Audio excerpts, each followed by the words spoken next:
ধারণা করে কথা বলা নিষেধ ইসলামে। ওয়া ইন্না যান্না লা ইউগনি মিনাল হাক্কি শাইআ, আল্লাহ বলেন ধারণা কখনো সত্যের বিকল্প হতে পারে না। আপনাকে সত্যটা জেনে বলতে হবে। আমরা এরকম সমাজে অনেক করি, অনেক।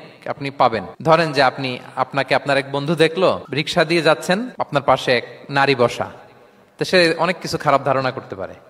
এরকম হয় না সমাজে? এমন হতে পারে যে আপনি আপনার ছোট বোনকে নিয়ে বেরিয়েছেন, হতে পারে না? কিন্তু আপনি তো একটা ধারণা করে ফেললেন অন্য কিছু। বা আপনার ভাগ্নিকে নিয়ে বের হয়েছেন, আপনার আপন খালাকে নিয়ে বেরিয়েছেন কোনো কাজে, ডাক্তারের কাছে বা কিছু একটা হতে পারে। কিন্তু তাকে দেখেই আমি এদিক সেদিক বলতে আরম্ভ করলাম যে ওকে তো দেখছি এরকম এরকম এরকম। আছে না নাই? আমাদের সমাজে আমি দেখেছি যে কারো যদি ঠোঁট কালো হয় তো মানুষ ধারণা করে নেয় লোকটা মনে হয় সিগারেট খায়। কিন্তু সিগারেট সেবন করা ছাড়াও কারো ঠোঁট কালো হতে পারে কি পারে না বলেন? এই যে এগুলো সমাজে প্রচলিত। বিয়ে করার পর পর ইমিডিয়েট যদি কেউ একটা গাড়ি কিনে বা হুন্ডা কিনে, এটা কি বলে বলেন তো?